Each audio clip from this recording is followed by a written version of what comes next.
Céline de Meudon n'est pas un homme qui est heureux à Meudon. C'est un homme qui est dans sa tanière et qui ne veut plus en bouger, qui se méfie des hommes, qui a été trop blessé par les hommes, qui refuse tout commerce avec eux et qui est là pour écrire au rez-de-chaussée de son pavillon.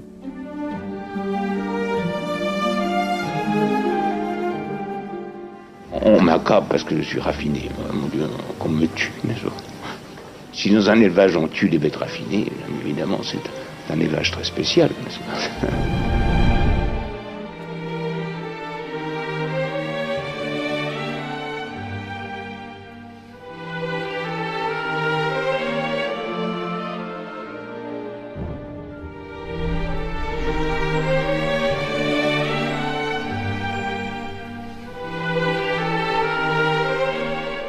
Il joue le personnage de Céline, évidemment. Il s'habille comme un clochard. Il fait le vieux misanthrope qui crache sur la terre entière et qui se moque des Français. Vous savez, ils sont lourds, etc. Je vois surtout des gens qui boivent, qui mangent, qui dorment, qui font toutes les fonctions humaines, qui sont toutes assez vulgaires. Et je dirais qu'ils sont lourds.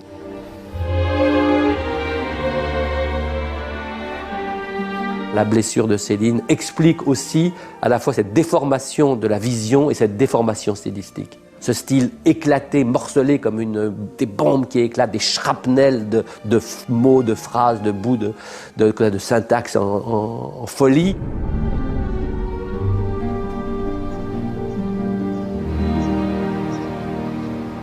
Quand Céline est arrivée à Meudon, j'étais à la maison mitoyenne. Et toute la maison était vraiment à l'état sauvage, parce que c'était après-guerre. Il était un peu teigneux, un peu clochard sur les pommes. Je pense que je suis après qu'elle en jouait beaucoup de ça. Mais il donnait l'impression d'être un être qu'on ne pouvait pas approcher. Et il voulait se donner l'air méchant, mais il n'était pas du tout. Meudon, au 25 route des Gardes. Un pavillon Louis-Philippard, la terrasse tout près, puis la vue sur la Seine, ses ponts, les usines. Quelques amis venaient parfois me voir, Marcel et les autres. Meudon, mon exil intérieur, ma dernière retraite. Rarement je quittais Meudon. 10 ans nous y avons vécu, Lucette, les bêtes et moi. Un foutu pavillon, un trou à rats, inhabitable, glacé en hiver, mal chauffé, la chaudière éventrée. J'occupais le rez-de-chaussée, mon bureau, une chambre, et c'est tout. Lucette à l'étage où elle donnait ses cours. Nous nous sommes installés à Meudon, septembre 51, jusqu'à juillet 61, le 1er juillet. Voilà, 10 ans.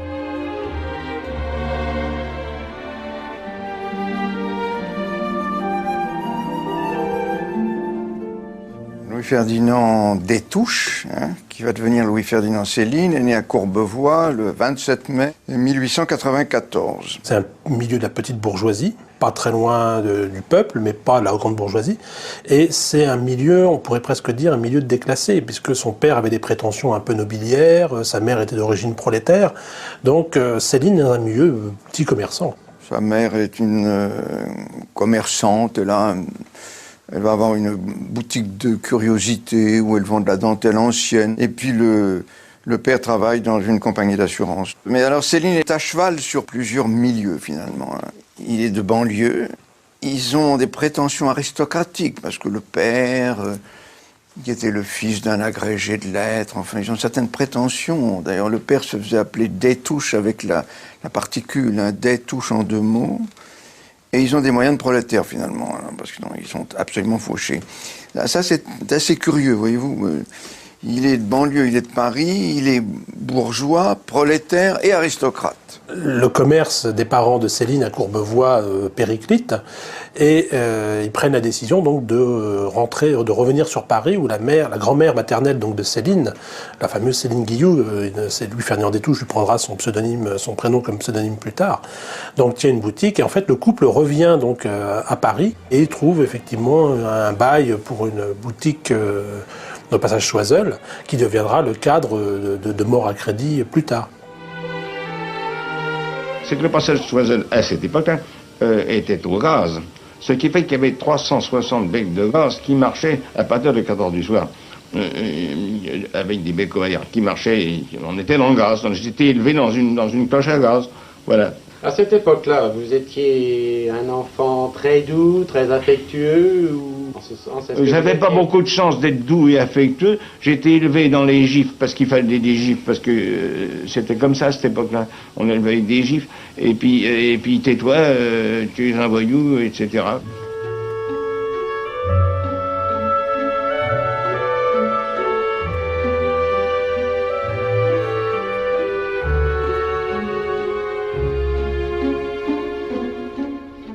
L'enfance de Céline, évidemment, on peut dire, il suffit de lire Mort à crédit, qui est l'un de ses grands chefs-d'œuvre, où il raconte cette enfance. Alors là aussi, la question qui se pose, c'est de savoir, est-ce que Céline dit la vérité dans Mort à crédit, où il fait une peinture assez cauchemardesque de sa vie. Je crois que Céline noircit toujours. Et donc, l'image qu'il donnait du passage Choiseul, cette cloche, comme ça, on était enfermé sans respirer, la misère de ses parents, les nouilles qu'on mangeait tous les jours, tous les témoins savent que c'est pas tout à fait exact. Ah, je te rappelle une chose, c'est que chez nous, on bouffait des nouilles. On bouffait des nouilles, pourquoi on faisait une lessiveuse de nouilles. Parce que la nouille est le seul aliment, vous parlez justement d'une gargote, le seul aliment qui peut se faire et qui n'a pas d'odeur. Car la dentelle, et surtout la dentelle ancienne, retient des odeurs. Par conséquent, j'ai vécu dans la panique de l'odeur. Donc il n'était pas question ni de viande, ni de poisson, ni de rien.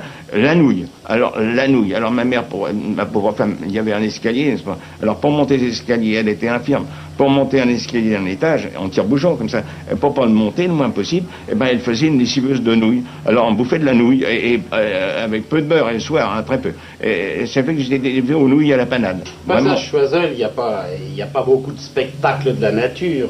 Ah, il n'y en a aucun. À l'époque, c'était un quartier très vivant. Et donc lui, il est dans le quartier, il traîne avec tous les petits copains. Il entend parler un français populaire. Il va donc écrire avec le langage, à partir du langage qu'il a entendu quand il était enfant. Vos parents vous destinaient à quel métier? L'ambition de ma mère, c'était de faire de moi un acheteur des grands magasins. Il n'y avait pas plus haut dans son esprit. Et quant à mon père, il ne voulait pas que je fasse des études parce qu'il trouvait que c'était la misère.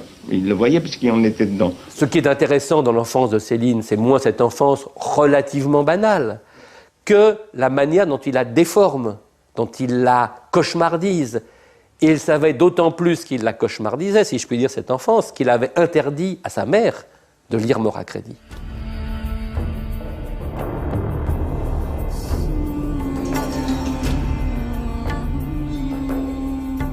Lorsque Louis-Ferdinand Céline s'engage dans l'armée, c'est quelque chose qu'il ne faut pas oublier, c'était en 1912, donc bien avant la guerre, 2 ans avant la guerre. Il s'engage par bravade, par défi. Son père tient à ce qu'il reste dans les parages. C'est un enfant unique de parents un peu étouffants. Et donc, il le choisit, les cuirassiers de Rambouillet. Ça montre qu'à l'âge de 18-19 ans, c'est encore un enfant tenu en main, si vous voulez. Et il est toujours sous contrat à Rambouillet, dans la cavalerie, au moment du déclenchement de la guerre de 14.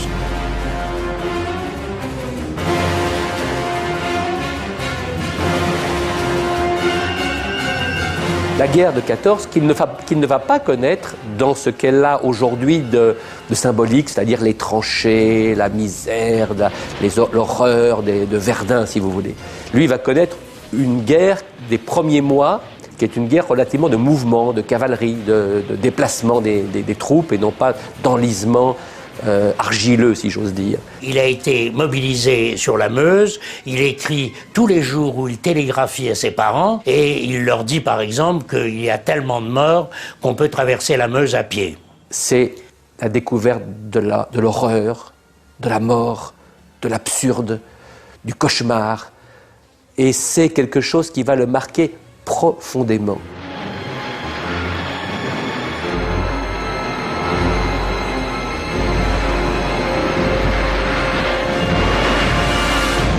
Et de cette expérience de la guerre de 14, de sa blessure en octobre 1914, il va se rendre compte que le monde est grotesque, que le monde est absurde, le monde est sanglant, le monde n'a pas de sens.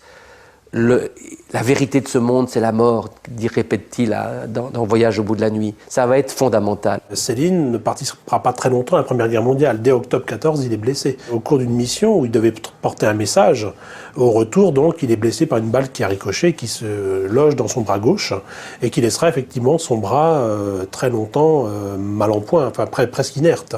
Cette mission consiste à aller porter ou un ordre ou un avis d'un régiment à l'autre, et il part à pied. Ça va se trouver magnifié dans une page héroïque de l'Illustré national, dans lequel on voit le cuirassier des Touches chargeant l'ennemi, sabre au clair, avec la mitraille figurée tout autour. Et ça, Céline, c'est une des incarnations de Céline. C'est ça qu'il ressortira après la guerre, c'est Céline patriote. Ceux qui sont revenus sont revenus marqués à vie par la guerre de 14. Ça, c'est une chose absolument déterminante. D'ailleurs, son œuvre, Voyage au bout de la nuit, commencera par une évocation extraordinaire de la guerre de 14. Ce qui va être fondamental aussi, comme beaucoup d'ailleurs d'écrivains, d'intellectuels qui vont connaître la Première Guerre mondiale, je pense à Jean Giono, à Guéhenno et à tant d'autres, c'est un pacifisme à outrance. Plus jamais ça. Et donc, la haine de la guerre, la peur de ces massacres de masse, c'est quelque chose qui va le marquer profondément. Dès qu'il est libéré de ses obligations militaires, dès qu'il est rendu à la vie civile, il se lance dans des études médicales qui ont bénéficié à ce moment-là du rattrapage que l'on faisait pour les anciens combattants. Que dès qu'il a été à la faculté, presque c'était lui qui donnait les cours. Et à Rennes, il s'est tellement pris au jeu avec le directeur de l'école de médecine, monsieur le professeur Follet, qu'il a épousé sa fille, dont le mariage de Céline avec Édith Follet. Il cherche un sujet de thèse et puis il tombe sur Semmelweis. Ce sujet de thèse, c'est-à-dire la vie de ce médecin hongrois qui a découvert l'antisepsie, elle est au point de rencontre de deux choses qui sont aussi importantes l'une que l'autre pour lui, c'est-à-dire d'un côté l'émerveillement de l'accouchement et puis la hantise de la mort, quoi. Et il écrit un beau livre qui est célinien dans les idées, mais pas encore du tout dans le style. Et c'est un texte qui est absolument remarquable parce qu'en effet, c'est le premier écrit de Céline, c'est le premier livre à proprement parler de Céline. Et déjà, bien qu'avec une écriture encore relativement sage, il y a déjà des formules tout à fait étonnantes et qui prouvent déjà l'écrivain qu'il est, beaucoup plus que le médecin. Parce qu'encore une fois, la thèse, il la fabule totalement. Il raconte une fin de Semmelweis qui quasiment se suicide en se saisissant d'un scalpel au moment d'une dissection pour se taillader, ce qui est absolument faux. Mais c'est déjà une théâtralisation absurde sur le plan d'une thèse de médecine, mais déjà d'un écrivain qui met en scène un monde qui est le sien. Je crois pouvoir dire que la vocation de Céline venait de très loin, de l'enfance. Céline était un de ces personnages qui aimait arranger les choses, rendre service, soigner, guérir. Il y a chez Céline, en effet, cette profonde compassion pour l'homme, et je dirais pour l'homme souffrant. Et puis d'un autre côté, il y a la violence, il y a la haine. Alors on peut dire deux choses. C'est la haine contre tout ce qui rabaisse l'homme, contre tout ce qui assujettit l'homme à ses instincts ou à ses pulsions les plus lamentables. La haine de l'alcool, la haine de la nourriture, la haine de tout ce qui rend l'homme une sorte de bête, de marteau-pilon, de lourdeur, comme il le dit lui-même.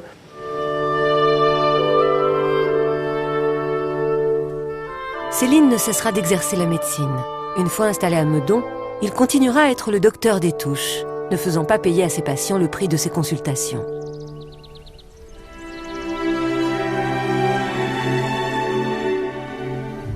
J'avais à peu près 5 ans, mais il m'a marqué très vite parce que j'étais une enfant fragile et souvent malade.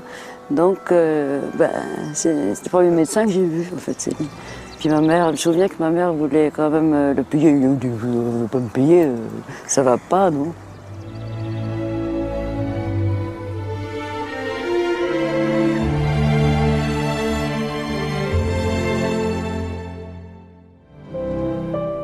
Céline est engagée par la Société des Nations en 1924.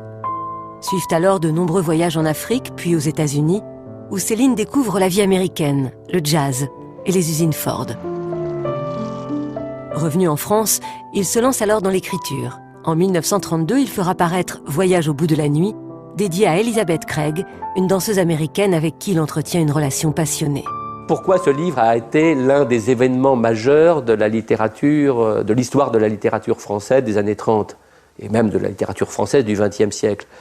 Probablement parce que, à la fois avec une forme apparemment traditionnelle, qui était un peu une sorte de roman d'éducation, l'histoire d'un jeune homme qui va subir différentes épreuves, la guerre, l'épreuve coloniale, l'Amérique, la vie en usine, puis le retour à Paris où il deviendra médecin dans la banlieue. Donc c'est un roman, disons, d'initiation avec des étapes. C'est très traditionnel, finalement, comme type de roman. Et c'est bouleversant, et c'est novateur, d'abord par l'écriture, une écriture qui a complètement stupéfié ses contemporains, une écriture qui empruntait des formules à l'argot, en même temps assez précieuses, raffinées, un côté jeté comme ça, donc des aphorismes insoutenables, un pessimisme total. Le fait de se mettre à écrire tout d'un coup une langue non pas populaire, mais qui résonne comme une langue populaire, qui, depuis la première phrase, ça a débuté comme ça, avec le ça qui est considéré dans l'écrit comme une négligence. En plus, un antimilitarisme forcené, un anticolonialisme incendiaire, une vision de la vie en usine qui relevait de cauchemars à la Goya ou à la Jérôme Bosch, je ne sais pas comment on pourrait dire.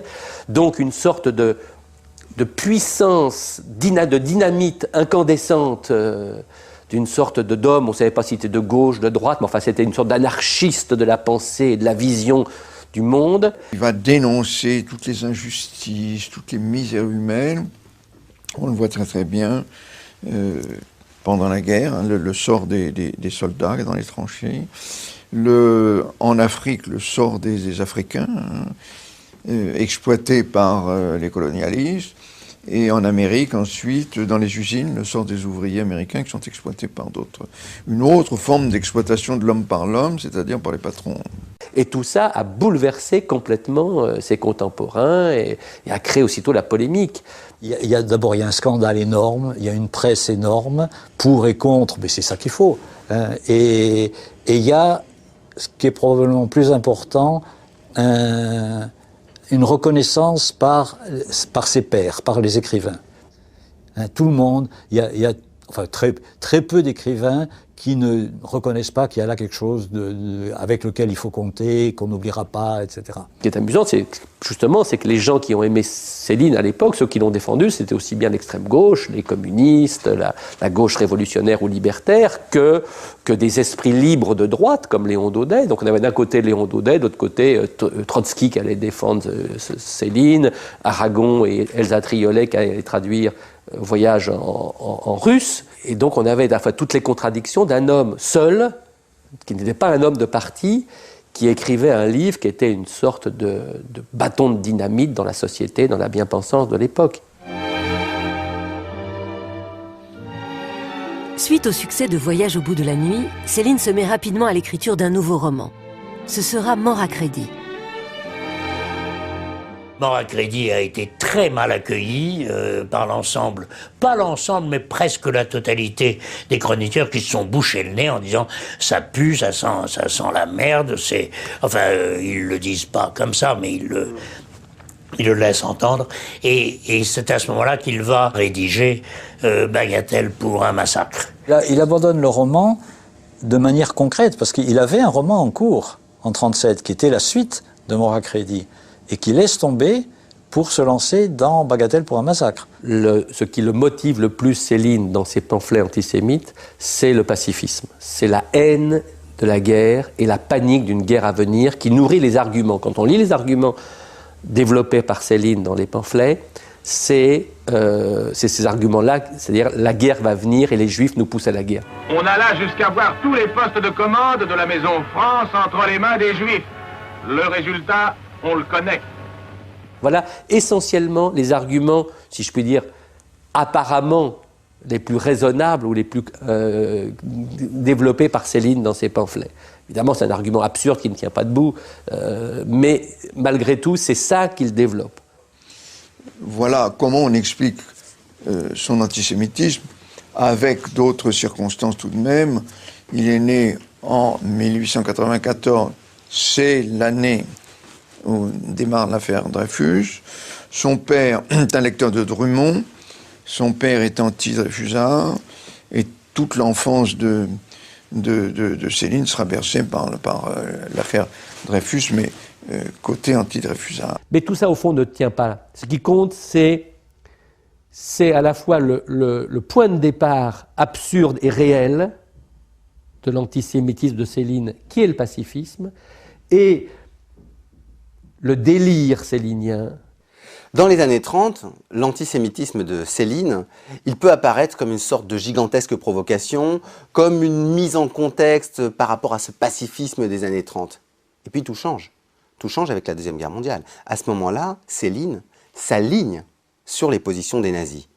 Il devient un collaborateur au sens fort du terme, c'est-à-dire qu'il écrit des lettres aux journaux collaborationnistes et elles sont publiées. Il fréquente les milieux de la collaboration, que ce soit les Laval, que ce soit les Brinon, que ce soit les Darquet de Pellepoix. Il est recommandé par les SS pour rentrer dans des organisations antisémites. À ce moment-là, il faut le dire, son antisémitisme contribue et va dans le sens de l'extermination qui est en cours, qu'il n'y ait pas d'ambiguïté. Céline a même dit qu'il fallait liquider les Juifs.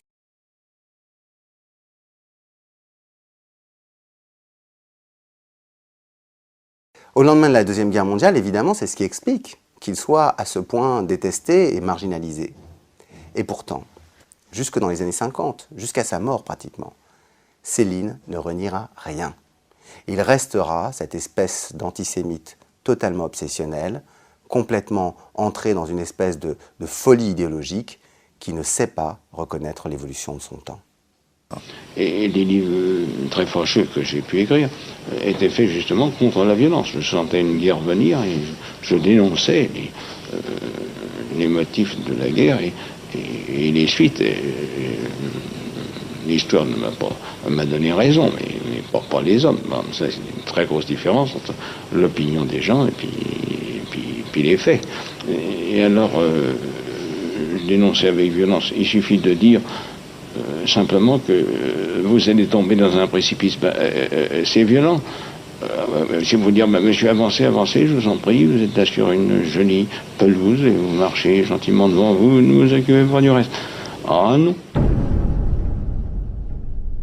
Mais Bagatelle pour un massacre va se vendre très bien, va avoir un vrai succès, et dans l'ensemble d'assez bonnes critiques.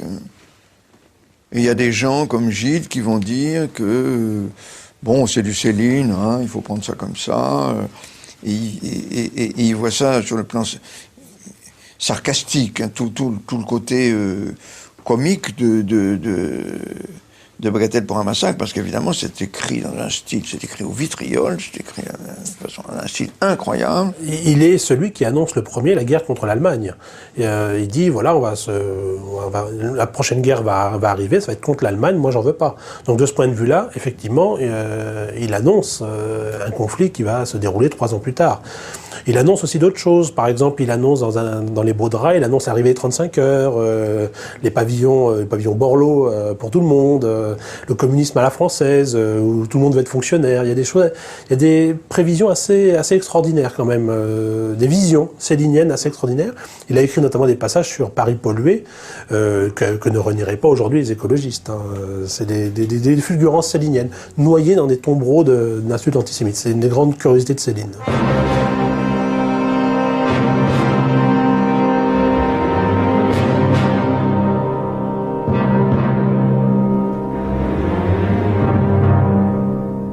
En 1939, la guerre éclate. Durant l'occupation, Céline continue à exercer son activité de médecin au dispensaire de Besançon.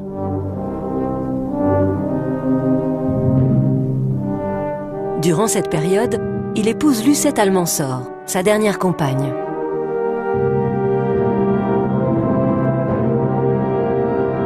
Menacé par ses prises de position idéologiques radicales, il décide de quitter Paris 3 jours après le débarquement américain.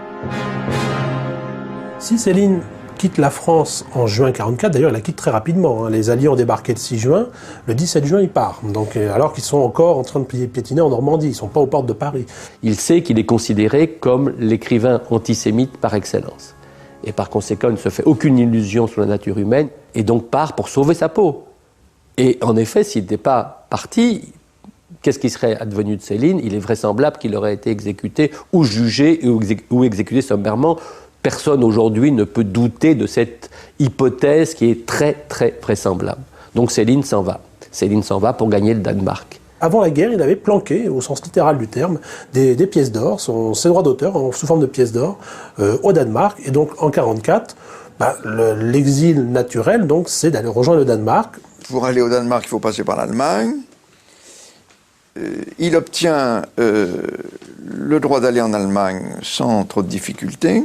Ils sont reçus à Baden-Baden dans un hôtel de luxe qui est pour les hôtes du Grand Reich. Ils sont reçus là, ils y sont d'abord parfaitement heureux car ils sont tout seuls. Mais au fur et à mesure que les Alliés avancent, il y a de plus en plus de monde qui cherche à gagner l'Allemagne.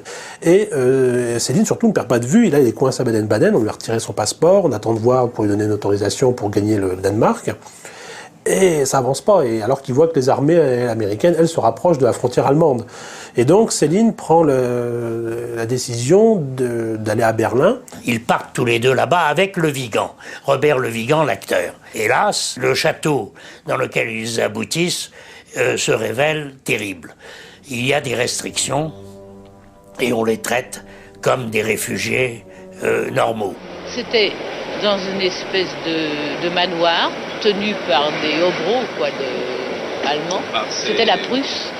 Et eux, ils vivaient pas mal, très hypocritement. Ils avaient 200 vaches, ils avaient des oies et tout. Et ils disaient tout est pour Hitler, tout est pour l'Allemagne, nous on ne touche à rien. J'avais le droit à un demi-verre de lait pour Bébert tous les 2 jours. Et nous on crevait de faim. Crevait de faim littéralement, complètement. Et alors là, on a crevé pendant donc plusieurs mois. Et c'est vers la fin, quand on a vu qu'on ne pouvait pas partir de là, on a essayé d'aller à Warnemünde, on a essayé d'aller partout sur les frontières pour le Danemark, impossible. On est revenu et Le Vigan insistait beaucoup, il dit la seule solution c'est de retrouver le gouvernement, soi-disant la France, avec le drapeau français à Sigmaringen. Où se trouve le maréchal Pétain, Laval, ses ministres, et puis toute une colonie française. Et il les rejoint là, il va passer quelques mois, et au tout dernier moment, en mars, il obtient enfin le permis de partir.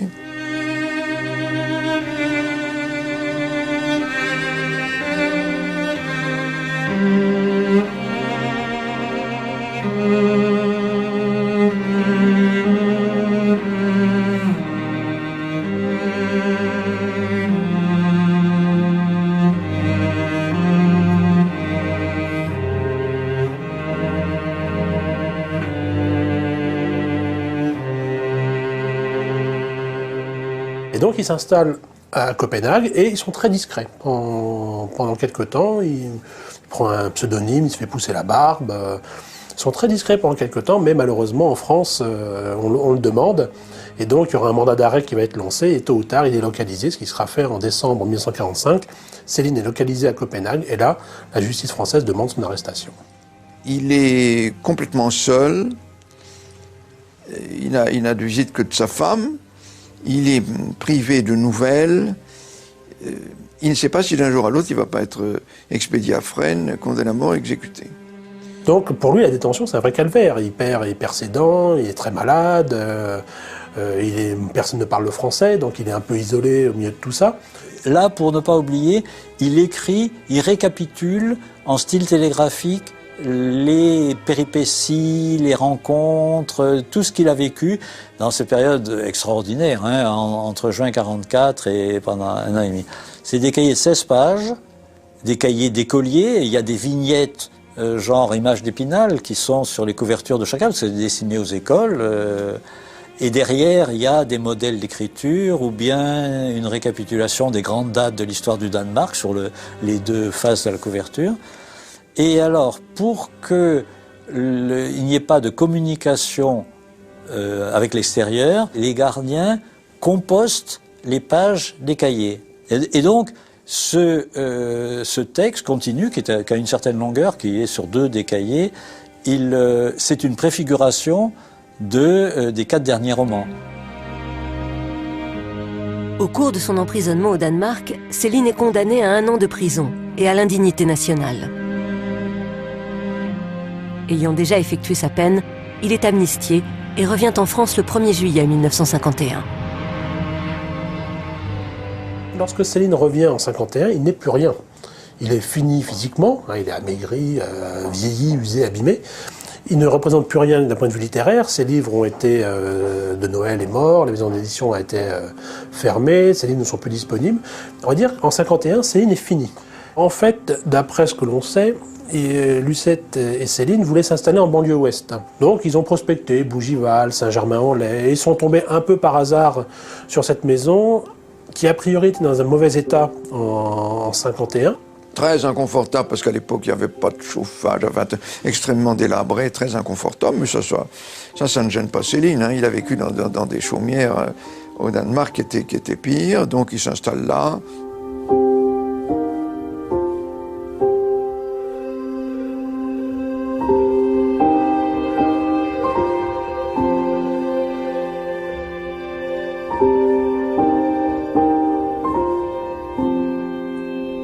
Meudon avait quand même une particularité, c'est que vous avez le haut Meudon qui était très aristocratique, très chic, hein, Meudon, et vous avez le bas Meudon qui était plutôt prolétaire, qui avait les vues sur les usines Renault, Billancourt. Et donc Céline, comme par hasard, on retrouve toujours cet entre-deux, s'installe au milieu, à mi-chemin entre le Meudon aristocratique et le Meudon prolétaire. Meudon, il craint pour son existence physique. Ils vivent, il met des barbelés autour de la villa, il a des gros chiens pour se garder, ils vivent un peu en état de siège, ça c'est sûr. Mais il vit surtout pour sa survie morale.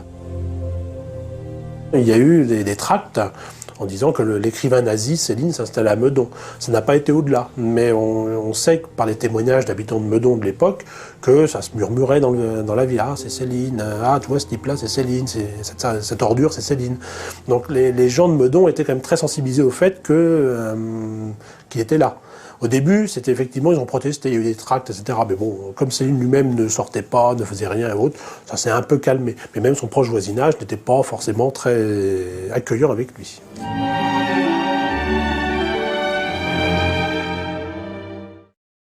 Alors, il y a Lucette, il y a sa compagne depuis 1936 qu'il a épousée à la fin de l'occupation, qui donne ses cours de danse. C'était des cours tout à fait merveilleux, parce que Lucette était elle-même, enfin, je dis avait été, puisqu'elle ne pratiquait plus en tant que danseuse, mais d'ailleurs, elle avait tout à fait le physique type de la danseuse, les proportions, le cou, le joli visage, les pommettes hautes, enfin, elle était tout à fait magnifique. Et absolument immaculée, d'une netteté, d'une beauté, enfin, au-delà de la propreté. Alors, c'était assez hallucinant de voir ces 2 personnages qui vivaient ensemble.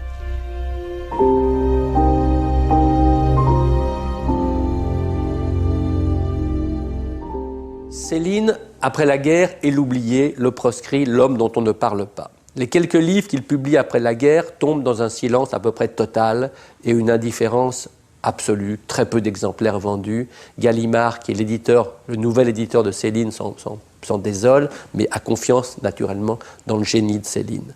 Gallimard était passé à côté de Voyage au bout de la nuit, s'en était très vite mordu les doigts, de sorte que on attendait qu'il passe chez Gallimard, quoi, comme Proust était passé de chez Grasset chez Gallimard, etc.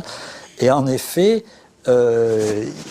après avoir longtemps résisté, etc., il arrive un moment où il reconnaît que c'est la meilleure solution et que entrer chez un éditeur comme ça, c'est un gage de possibilité de survivre, quoi. Il vit des avances de Gallimard. Et donc la dette s'augmente d'année en année. Il reçoit des comptes négatifs et il voit qu'il plonge, etc.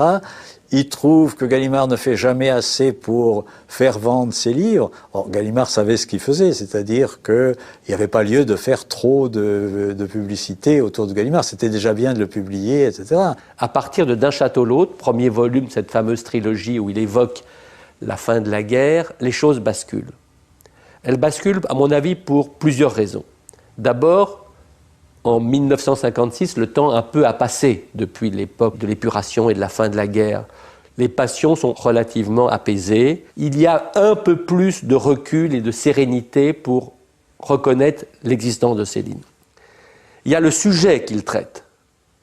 Céline a été le témoin de Sigmaringen, de cette fin de la guerre, de l'intérieur. Et ce sujet historique intéresse ses contemporains. La troisième raison, donc le temps qui a passé, un sujet qui intéresse les gens, c'est aussi, je dirais, et c'est ce qu'on ne disait pas à l'époque, un plan média remarquablement fait par Gallimard. Pour D'un château l'autre, là, il est tout à fait d'accord pour faire un vrai lancement, et il commence à recevoir des journalistes, dont Madeleine Chapsal.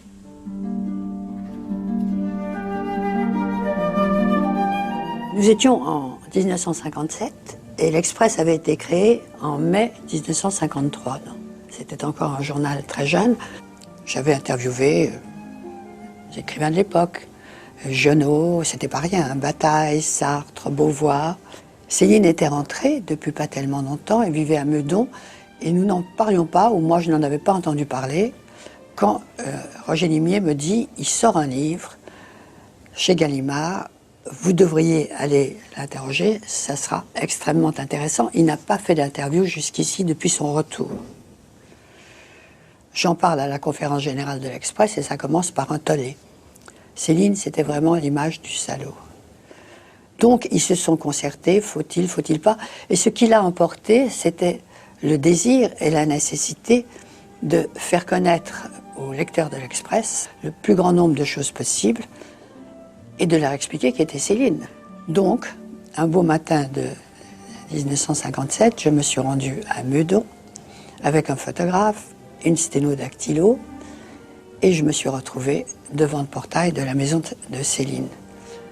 Je ne savais pas du tout à quoi je devais m'attendre. Alors ma première surprise a été déjà le désordre ambiant de ce qui pouvait apparaître comme un jardin, mais qui en fait était plutôt une sorte de champ laissé à l'abandon. Il y avait quand même une table, quelques chaises plus ou moins cassées, des chats et des balais contre la maison. Et un homme qui est venu vers moi, en pantalon troué, à la limite tenu par une ficelle, un chandail tricoté à la main manifestement, mais un regard d'oiseau de proie. C'était Céline.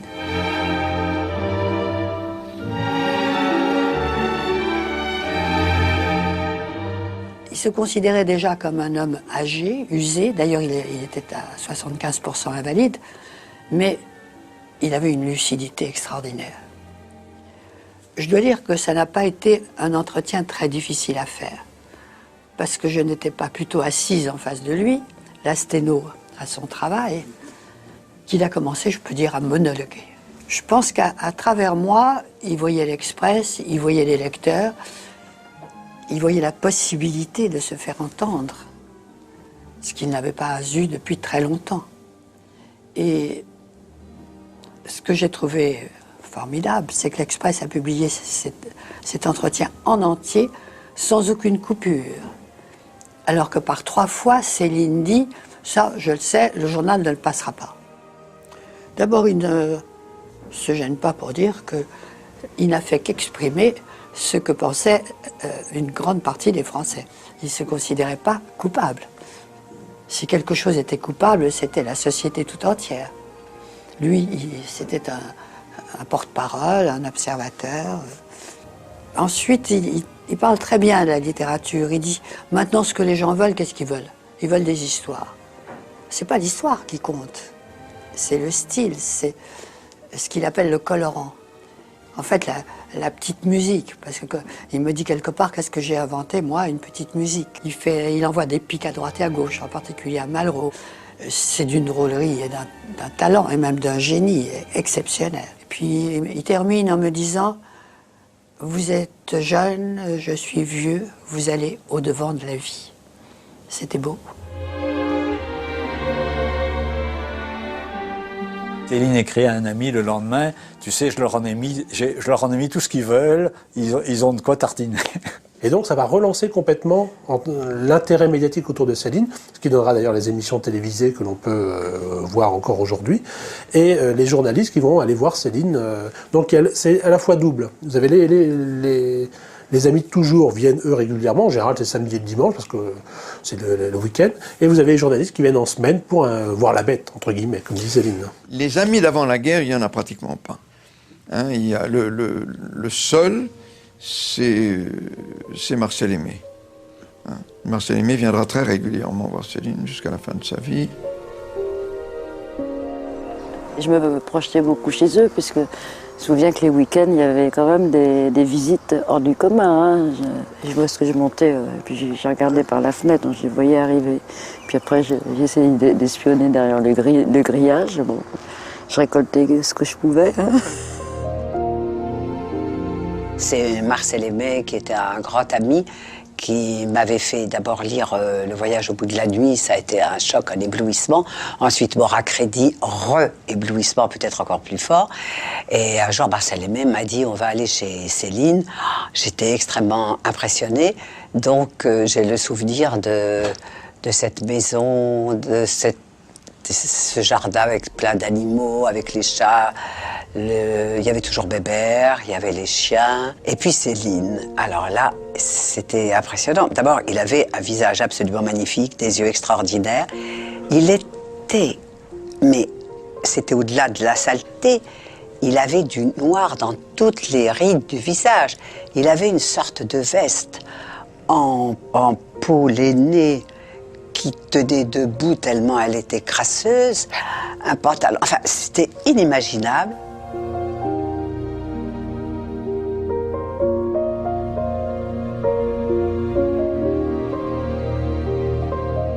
Le Céline tel qu'il va apparaître dans la presse, c'est à partir grosso modo de 1956, c'est le même Céline qu'il était déjà 5 ans avant ou 6 ans avant avec les mêmes tenues. Donc on ne peut pas dire qu'il a endossé, on peut pas dire de Céline qu'il endosse une panoplie pour donner au monde une image de prophète clochardisant, vitupérant, asocial dans son monde. Mais on est toujours avec Céline dans les éternelles contradictions. Il va de soi que Céline, assez intelligent, c'est très bien l'image qu'il donne de lui aux autres, et qu'il en joue, et qu'il s'en amuse. Le Céline bougon, le Céline atrabilaire, le Céline qui se fiche totalement des apparences. Il sait très bien quand il se fait filmer comme ça, il ne fait pas l'effort de mettre une cravate. Donc il est plutôt content de montrer cette image-là aux autres. Il ne l'a pas, cette image-là, il ne l'a pas composée pour le monde. Mais il sait très bien qu'il peut en jouer, de même qu'il sait se plier à des interviews pour la télévision, pour la radio, etc., pour se faire filmer. Il sait tout ça. Il sait très bien qu'il donne une image de lui. Cette image ne lui déplaît pas. Mais cette image n'est pas une image fausse, n'est pas une image artificielle. Et en plus, il fait le vieux qui geint. Il n'arrête pas de geindre. Il fait vraiment il essaie d'attirer la pitié, etc. Puis en gros, c'est, je comprends pas ce qu'on veut, quoi. Moi, le pauvre homme, persécuté par tout le monde, quoi. C'est quand même un extraordinaire comédien. Par contre, lorsqu'il est filmé chez lui à Meudon, on voit que le ton est différent. Il est beaucoup plus agressif, il est plus vindicatif, il est plus rentre-dedans. Est-ce que vous pourriez nous dire ce que vous pensez de vos confrères, par exemple? Rien du tout. Ce sont des braves gens ou autres, qui copient des formes. Je ne m'intéresse qu'au style, puisqu'on en est là, n'est-ce pas? Le style seul, et l'homme, ils n'ont pas de style. Ils ont des styles piqués dans Bourget, dans Anatole France, dans des vieilles façons. Mais par exemple, prenons-en quelques-uns pour nous faire comprendre ce qu'est le style pour vous. Quel est le style de Mauriac, par exemple? Directeur d'école libre, qui a mal tourné, enfin, qui s'est donné à la politique, à un tas de trucs. Mais, Bon, eh bien alors écoutez, prenons-en un autre, Jean Giono. Je sais pas.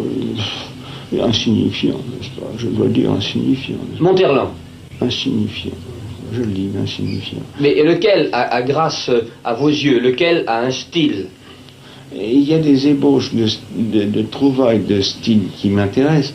Je dirais dans Ramuse, dans Paul Morand, première manière, et il y avait dans Barbus. C'est-à-dire le langage parlé à travers l'écrit me semblait plus à la mesure de l'époque, qui est une époque vivace, jazzée, émotivement troublée.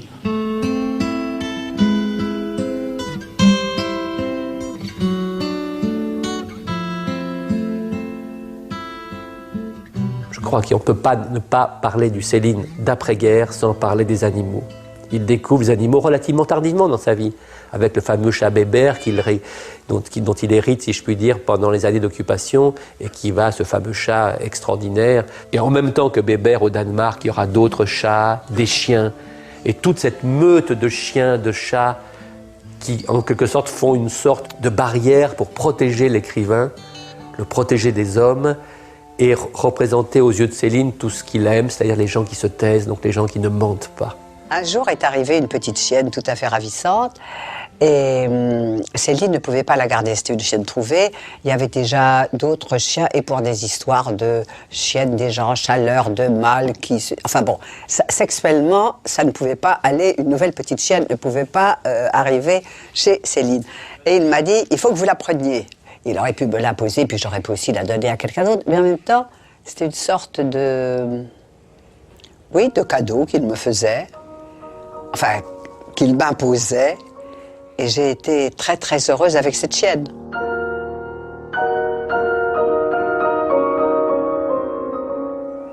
Je me souviens surtout de ces chiens, parce que surtout le danois, et petite je montais dessus quand je montais à cheval. Alors, le perroquet, je me souviens que ça énervait beaucoup mon père, parce que en fait il répétait aussi tout ce que disait Céline. Comme Céline n'était pas tendre avec Lucette, et puis il hurlait, « Merde, tu me fais chier !» Et puis le perroquet répétait. Elle se faisait vraiment insulter. « Lucette, t'es où? Qu'est-ce que tu fous? Tu m'emmerdes !» Mais moi, ça m'amusait beaucoup. Moi, le paternel, c'était pas tout à fait la même chose. C'était l'aboiement des chats, le perroquet qui n'arrêtait pas. Donc mon père, un jour, il a acheté un disque qui s'appelait La voix de son maître.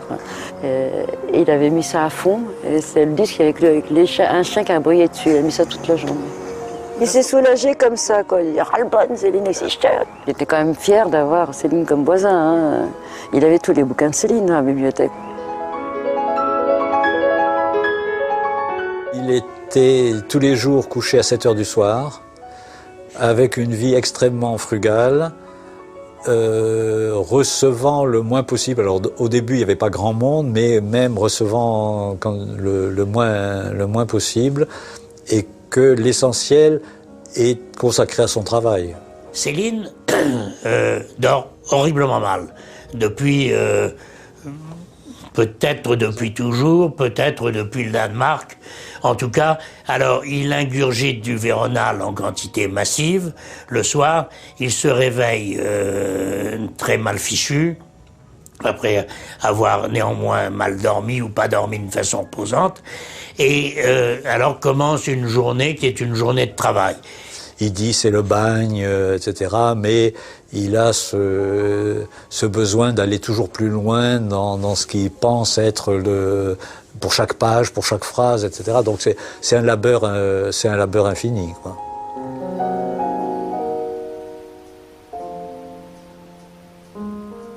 Je lui ai rendu visite 24 heures avant sa mort. J'ai été frappé parce qu'il faisait une canicule épouvantable ce jour-là. Et lui, il avait 4 Canadiennes. Je passe sur les trous, sur les taches, enfin, c'était vraiment le clodo. Et en plus de tout ça, il grelottait, il avait froid. Il me disait, j'ai froid. Et alors, il s'asseyait, il se levait parce qu'il tenait en place nulle part. Il avait des douleurs partout. Il était très arthrosique. Et en plus, il avait des sifflements dans l'oreille, il avait des maux de tête. Enfin, c'était vraiment...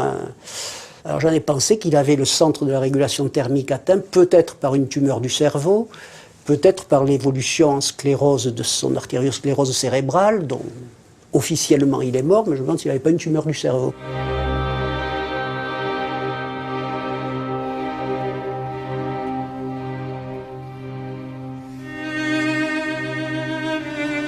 Je pense que l'homme qui disparaît en 1961 est un homme épuisé. Épuisé. Épuisé par d'abord la vie qu'il a menée, la prison, l'exil, l'ont ruiné physiquement. C'est un homme épuisé par sa blessure de 14. Et ça, Lucette Détouche n'a cessé de me le dire et de me le redire. L'épuisement d'un travail aussi, qui était celui de ses derniers livres, et un sentiment de l'urgence, parce qu'il sentait qu'il était au bout du rouleau. Et donc je crois qu'il a accéléré terriblement la rédaction de ses 3 derniers livres. Et Rigaudon, quand il dit « j'ai fini Rigaudon » à la 2e version, alors qu'on sait que les autres avaient 3-4 versions, c'est probablement faux. Donc je crois que l'homme, des derniers mois, des derniers jours de sa vie, c'est vraiment un homme qui sent qu'il a remis sa copie et qui c'est fini.